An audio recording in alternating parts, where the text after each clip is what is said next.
Over the past couple of years, I have accumulated quite a lot of interesting LNBs, let's say. For example, the ones you see here, these are some historical ones, some of the older type LNBs. But for today's video, I want to take a look at this one. This, well, the box says it's for Ka band. It is a 20 GHz LNB, which is not particularly in the Ka band, but whatever. It is an LNB made for the reception of Irish television, Saorsat. It's probably not how you pronounce it, but it doesn't matter, I can receive it here. What matters is that this LNB indeed operates between 19.7 and 20.2 GHz. So this is the highest frequency LNB that I own. The only higher frequency thing that I have is, and I don't know if I have it here, but I do have a 24 GHz Doppler radar, but unfortunately I don't have it here. However, this is going to be more interesting because there's going to be the switching circuitry. It is a twin LNB, it is a dual output LNB, and basically I just want to take it apart because I want to see how it looks inside, because the higher frequency band will mean everything should be basically scaled down. I do have two of these. This one is a bit dusty, but I do have two of these, so in case I mess something up during the teardown, I don't want to damage it, but, you know, just in case, I got a second one. And if it survives, well, even if it doesn't survive, we're gonna take a look at the 20 GHz band with an SDR, I guess.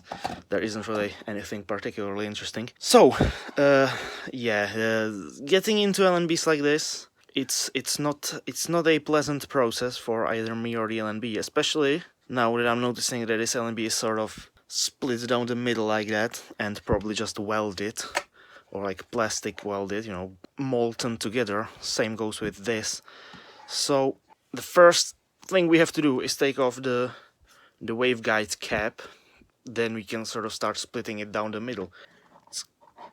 It tends to be like softer than what the rest of the LNB is made out of. But it's fine. We can. Oh no, my brand new mousepad. Do we just YOLO it? Do we just... Yeah, let's just do it. There we go. Okay, many of them broke, but there it is. That's the insides of the LNB. There we go. Can I turn on the flash on the iPhone? I cannot. That's wonderful. So let me get a second phone. Well, now it's focusing on the phone.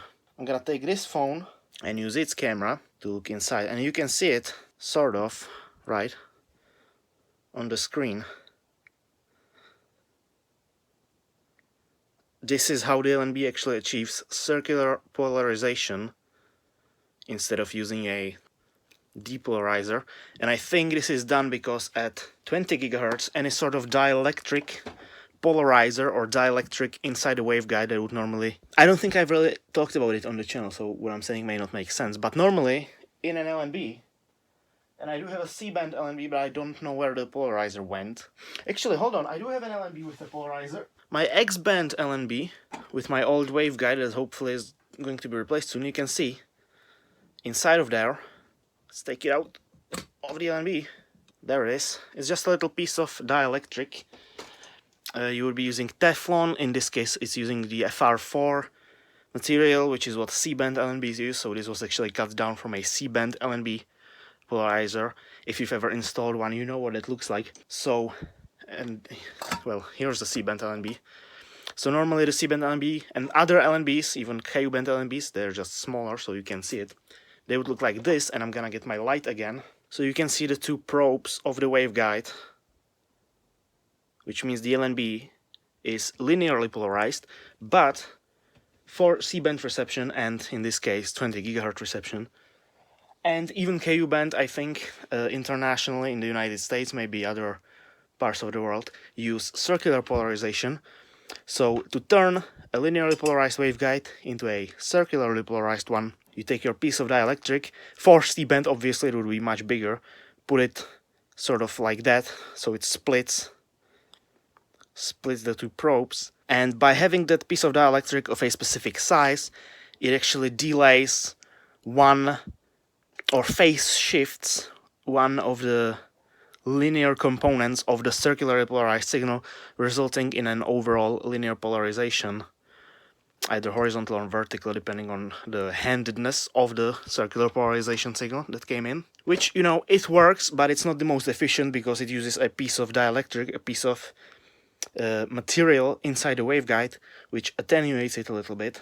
And I imagine the attenuation gets higher with frequency, so for maximum efficiency or for higher frequencies you probably would not want to use that technique, because the polarizer, well, this is for 8 GHz, so for 20 GHz it will be several times smaller, so that would probably be impractical as well. So this is using a septum feed, a septum waveguide. I'm going to take some close-up shots and put them in the video because you can't see anything from this angle. But imagine a piece of metal, sort of like this, with a stair-step pattern, and that gets inserted into the waveguide like this, again, splitting the probes, but instead of the probes being at a 90-degree angle, they are at 180 degrees. And again, the result is the same. You get, through some sort of interactions of the fields, you get circular, or I mean, it turns the circular polarization into linear and sends it into one of those probes, depending on the handedness of the polarization. So that is how this LNB achieves circular polarization. Now, of course, the advantage of using circular polarization for satellite downlinks, and this is why most satellites use circular polarization, is that you don't need to worry about the skew of your antenna on the ground, which is actually something you do have to worry about normally. And now that I'm talking about it, I actually realized this LNB does have the skew engraved here, which technically is completely useless because it doesn't matter for circular. But you will see, actually, you will see these numbers on like KU band LNBs, and if you are receiving a linearly polarized signal, you should sort of adjust the angle of the LNB to match the satellite. I don't know what the disadvantage of circular is. I don't know why all GEO satellites don't use circular. I guess it makes the feeds a bit more complicated, but whatever. So that's it. That's the waveguide. You can see how tiny it is, and it's greasy. Do I have a waveguide for KU band? This is a KU band LNB. Ignore this. This is just the ring used to hold it in the focal point, but you can see the difference of the sizes. So this would be working between like 11 and 12 GHz or 10 to 13 GHz probably. And this is like 19 to 20 GHz. So you can see the size difference of the two. Now we actually want to get to the electronics inside. That's where the fun begins, or not really. Okay, let's see. I'm going to take a Torx bit like this maybe. Okay, yeah, it is. It's grabbing. Okay, but it's not turning. Okay, hold on. Yeah, no wonder it didn't work. There is no screw here. I just tried the other one, and look at that. A screw comes out, so there is nothing here. Interesting choice, and it looks like there is no screw here either. It just grabs onto the waterproofing seal, and there is a screw here. So is this like a weird cost-saving measure? How expensive?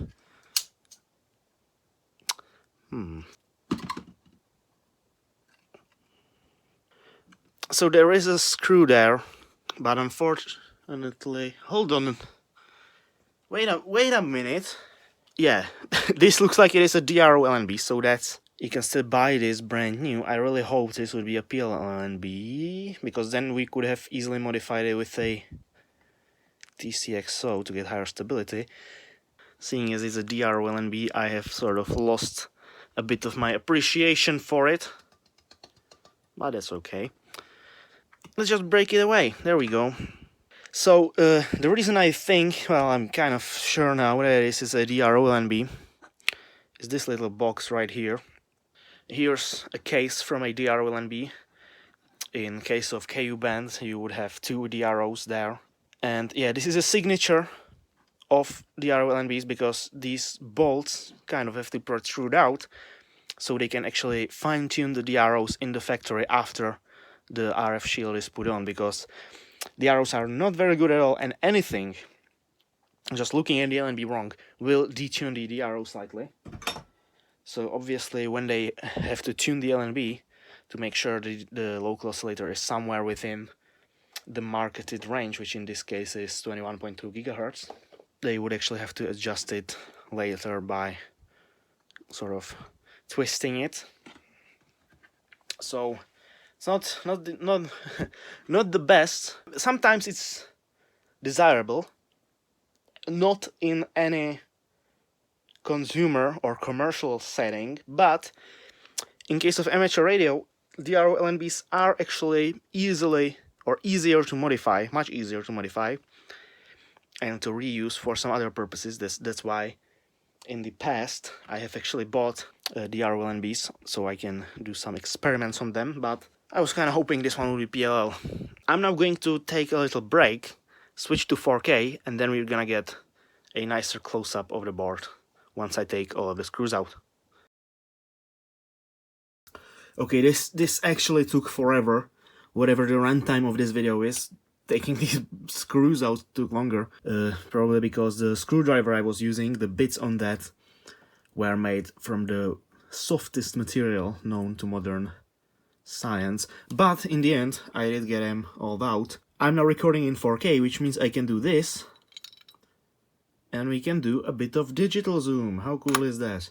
I actually don't see anything, so hopefully it looks good on video. We can take a look at the nice high frequency circuit, and immediately we see a few things. Now, I don't know how to hold this properly. I'm going to sort of prop it up, I guess. Okay, that's actually not that bad. Looking at it like this, you can see a nice overview of all of the radio circuitry needed for the down conversion and amplification of the 20 GHz satellite signals. So let's start with the waveguide. So this is where the actual radio frequencies come in. You can see the two probes are actually printed on the PCB, kind of protruding here, which means the back of the waveguide is actually here at the back of the RF shield. So that's all part of the waveguide. Both of these paths are basically symmetrical. The only difference is that each is receiving a different polarization. So we're gonna go with this one. You can see this is a probe. This is where the actual radio signal from the satellite enters the LNB and is then taken to the first stage amplifier, which, as you can imagine, amplifies it. And then we have two other amplifiers after that, which are different than this one. So whatever this amplifier is probably the low noise amplifier, where these ones are just line amplifiers, so like gain blocks to further get the signal to a workable level. Because right after that we have a filter. That's what this piece of like squiggly trace is. You can see there is no physical contact. So if we measured the DC continuity, actually it looks like this path is better in focus, so this is what I'm talking about. There are tiny gaps between those shapes, and this actually forms a bandpass filter. So only our desired band, or desired range of frequencies can actually enter the LNB. Why? I don't know why I said it that weirdly. Only our desired band of frequencies can enter the LNB. That way the frequencies above or below the local oscillator. Actually, I think this uses reverse mixing or low band mixing, whatever you want to call it, where the input range of frequencies is actually lower than the mixer, or I mean than the local oscillator frequency. So you want this bandpass filter to make sure the frequencies above the local oscillator don't enter, not just for interference, but also to reduce the amount of noise coming in and being mixed into it.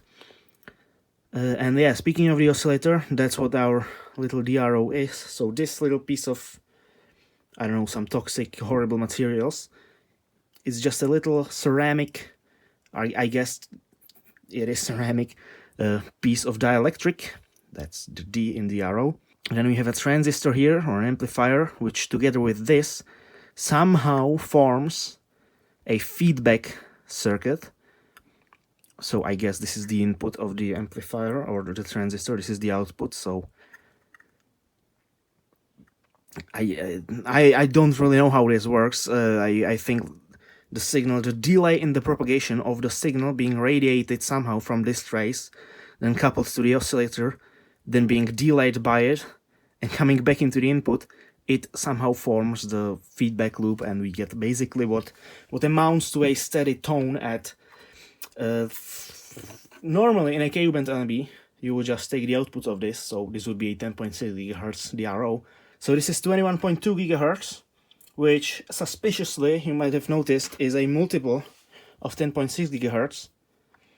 That's because this DRO is actually a 10.6 GHz DRO, and we are using the second harmonic, whatever, actually as our local oscillator. So this is where that signal will be coming out through this DC blocking capacitor. Here it would be split between the two paths, and I think this, if you look carefully, you can sort of see there is a gap between those traces. There is no direct continuity, and I think this would be our filter that actually suppresses the fundamental frequency and only lets the second harmonic through, or at least highly attenuates the fundamental frequency. Actually, I don't know how much you have to attenuate it, because if you don't attenuate it, then the signals being mixed from 20 GHz would end up at 10 GHz, and I guess they just wouldn't go anywhere. So I'm not sure how important it actually is to achieve the isolation of the second harmonic, but it is the second harmonic which is being used. And the mixing itself, I guess, happens somewhere here in this part. I don't know. It's kind of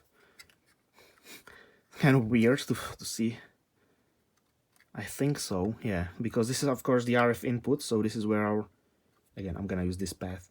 So this is where our radio frequencies at 20 GHz would come in. This is where our 20 GHz LO would come in, and this is where our 1 GHz basically down converted intermediary frequency IF output would go. So as you can see, this trace is thinner and probably somehow made to not let the high frequency 20 GHz and 10 GHz signals go. And then finally, this I guess would be our IF amplifier, which as you can see is also different. So this would be the first stage LNA, then we have the 20 GHz gain blocks, and then an IF amplifier, probably. I was not able to find the datasheet for this. I was able to find the datasheet for this. Actually, can you see it?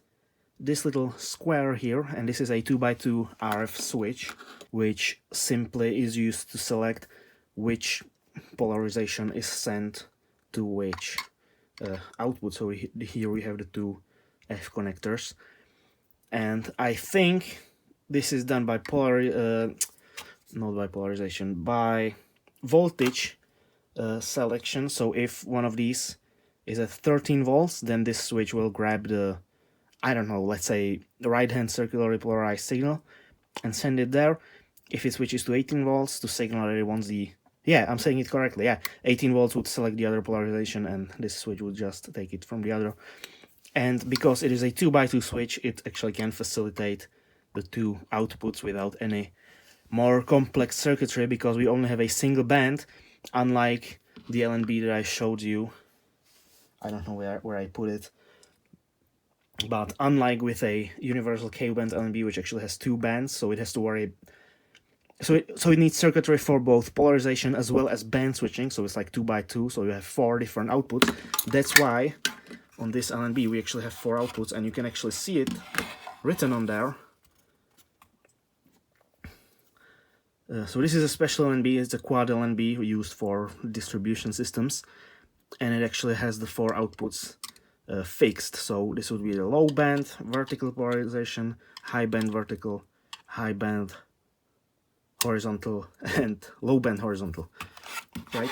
But because this LNB only is a single band, we only use a simple 2x2 RF switch to achieve this. Here we can see probably the date code, so I guess this LNB was made in 2008, or at least the PCB was, which would explain why it's a DRO LNB.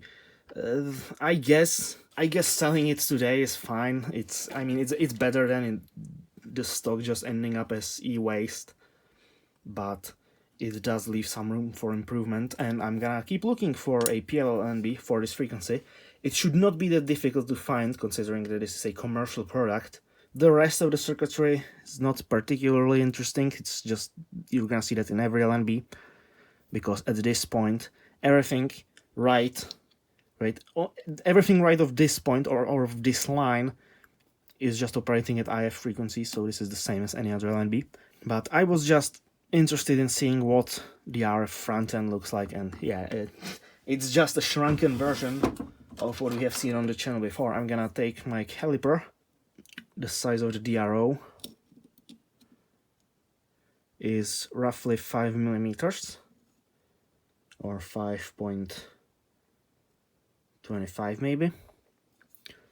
And the width of the filter, let's measure it with this end. So the filter across is only 2 millimeters. I should have prepared a Ku-band LNB circuit board to compare to. Hold on, maybe you can find one. I definitely have one lying around. Yes, I do. Yeah, it's more complex. We're not worrying about that. We only want to compare the sizes of some of the components. So, for example, if we take a look at the filter, the bandpass filters are roughly twice as wide than they are here, which I guess sort of checks out. This is where the DRO would have been, and as you can see, its footprint is more or less the same as this one. So, again, showing that this is in fact a 10.6 GHz LNB. They look kind of similar, right? I'm gonna zoom out again on the phone. You can also see the probes. So this actually uses a printed probe for one polarization, and the other polarization would have the probe soldered here. And what's interesting about this board, actually, and this is not part of this video at all, but I kind of just want to point it out. You can see that the probes are actually at an angle slightly. And that's what I was talking about with linear polarization. You actually have to match your LNB angle, the skew angle of the LNB, to the satellite you want to be receiving. And because these are made for a specific pair of satellites to be received from a specific geographical area, they just added the skew inside of the LNB, which is quite interesting. I think this is what that circuit board came from. So here you can see the LNB with GL waveguides. Again, we may take a look at one like that in the future, a modern one with a PLL circuit, but for now I just wanted to take a look here. This I see in the middle. Unfortunately, I did not find the datasheet for that, but seeing as there's traces coming to the different amplifiers, I'm guessing this is what takes care of the power supply for the amplifiers, the voltage biasing, because these will be requiring different voltages. But other than that, it is relatively simple for what it is, right? And if we had a PLL variation of this LNB, it would be even simpler, because with a PLL LNB, this entire mixing stage is just sort of built into a single chip. I'm gonna be on the lookout for one. I'm also looking for other LNBs. I would really like to get my hands on American DirecTV LNBs, but the import into Europe is horrible. I don't know. I don't think there's any more to say about this. The big I see here at the end, that's just the voltage regulator. I guess it's running at 8 volts internally, because of course the voltage range on the input is between like 12 to 20 volts even.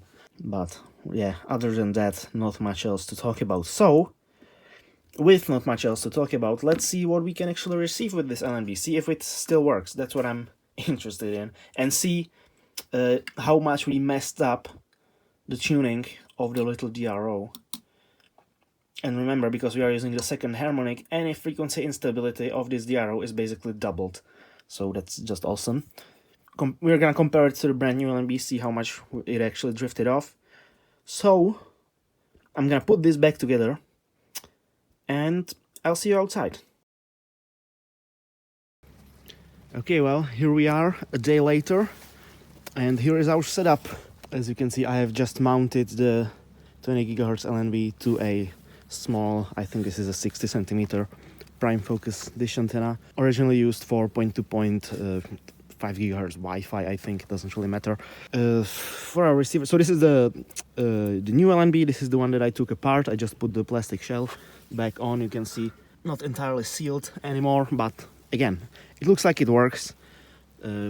Here's our setup. Actually, I want to show you. Using the HEC-RF, here's our bias T, and as our power source, we have a simple step-up converter that takes 5 volts to 13, and then is powering the LNB. And as you can see, if I take this and plug it out, you can't really see it on the screen. Yeah, the noise floor goes down because the LNB powers off, and I can't I can't power it back on. Hold on, I couldn't make a good contact on the USB. I need to clean my screen. Anyway, it doesn't really matter. You don't need to see like a screen recording, because all I want to do is see if the LNB works. So I'm gonna take the dish and aim it at a satellite.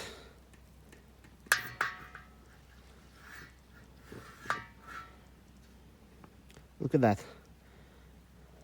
And we are getting a strong signal from the geostationary orbit. I was hoping I could find the internet downlink from KA-SAT.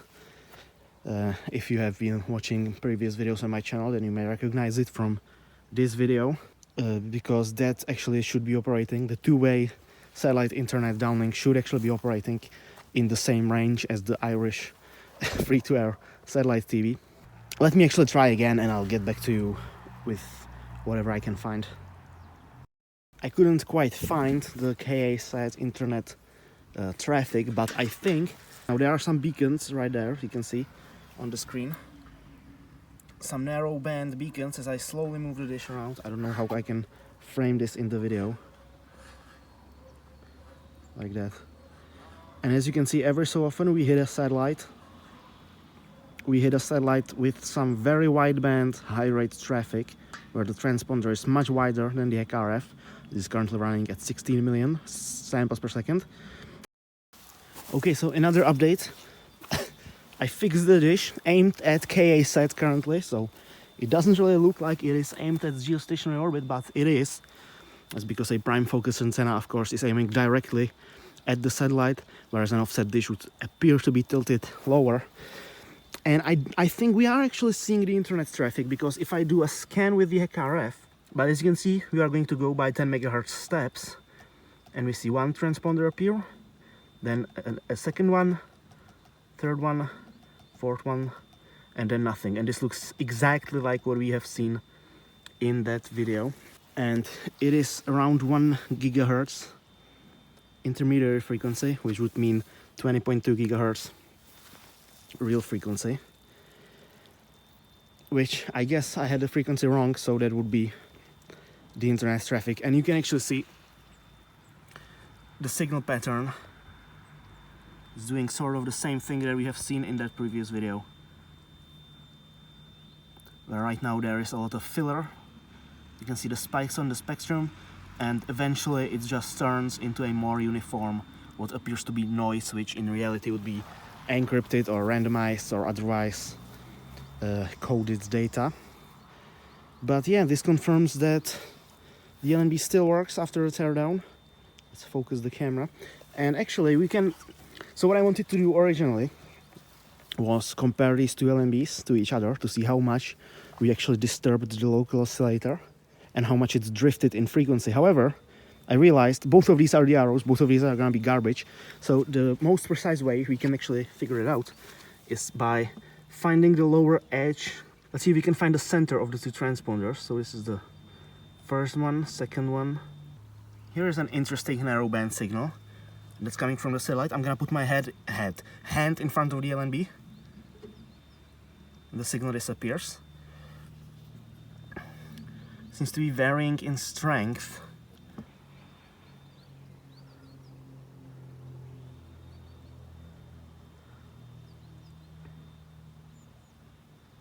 Interesting.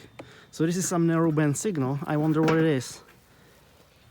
Okay, I'm gonna see if I can find some frequency reference online that we can use to determine how much the arrow is shifted, and then again I'll get back to you. Okay, so I'm going to talk with my mouth uncomfortably close to the microphone, because of course someone started playing music the moment I stepped outside. Anyway, I have swapped back to the original to the brand new LNB for the moment, just to make sure I have the highest frequency stability that I can get. And after after quite a bit of manual adjustment, we are now, I'm not sure how well you can see it, but we are receiving a tiny signal, which is the beacon from Eutelsat KA-SAT 9A, I think is the name. But yeah, this signal should be, and I probably should have done a screen recording, but it doesn't matter anymore.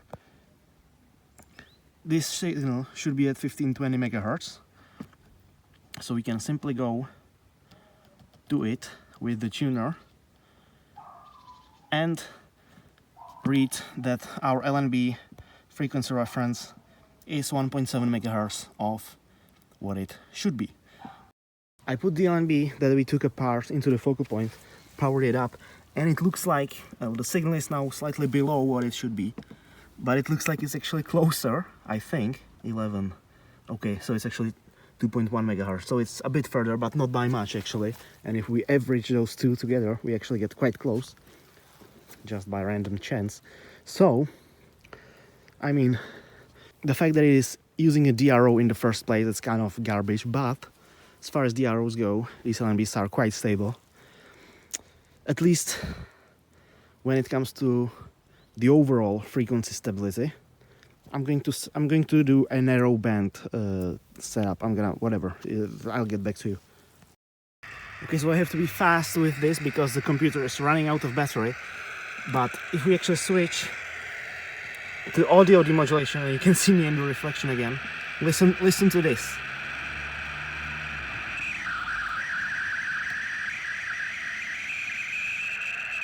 Right, this should be a steady tone. And all of this frequency drift, all of this frequency drift and all of the instability is a result of the DRO. And look what happens when I just touch the LNB with my hand. Look at that.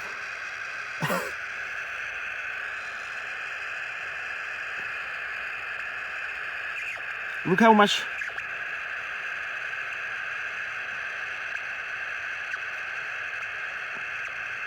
And I'm just squeezing the LNB, and it's doing this to the DRO. I'm just sort of squeezing the bottom part of the LNB. So yeah, that's why we don't use DROs anymore, at least for if we care about the signal integrity. So I think that's it. That's the video. Not much, I know, but I kind of wanted to do something without too much editing after the last one. We are probably going to be revisiting these LNBs with a slightly bigger dish, and see what we can receive, if we can receive the Irish television, but I'm not actually sure how Saorsat works, or if that's even how you pronounce it, but if it is using the same frequency as the internet downlink from KA-SAT, and is just on a different beam, different spot beam, then it would be impossible to receive here, because of course it will get overwhelmed by our own local spot beam of the internet traffic. I'm gonna look into that. The main goal of this setup, I made this before this video, of this small dish with this LNB holder, was to see if we can receive some of the Starlink 20 GHz traffic. I have been unable to just do that so far. But again, those are all topics for future videos, just like this. I'm not using this dish because I haven't yet made a 40mm LNB holder for it. But of course, with a bigger dish like this, which is more optimized for an offset, for an LNB like this, we will be getting much better signal strength even with the beacon. Whatever, I'm just kind of rambling now. So that's it, that's the video. We did the teardown, we did the test, it still works. We looked at how much we influenced the DRO. Turns out not much really, surprisingly. And my verdict for these LNBs, if you are watching this to get an opinion and you want to use it for TV, it probably doesn't matter, it's gonna work fine if you're in Ireland in the spot beam. But I am still gonna be looking for a PLL version of this with better frequency stability. But now that I have two of them and this one still works and it is the RO, maybe we can do some experiments with it that otherwise would not be possible with the PLL LNB. So we'll see about that. And for now, thank you for watching, and I'll see you later.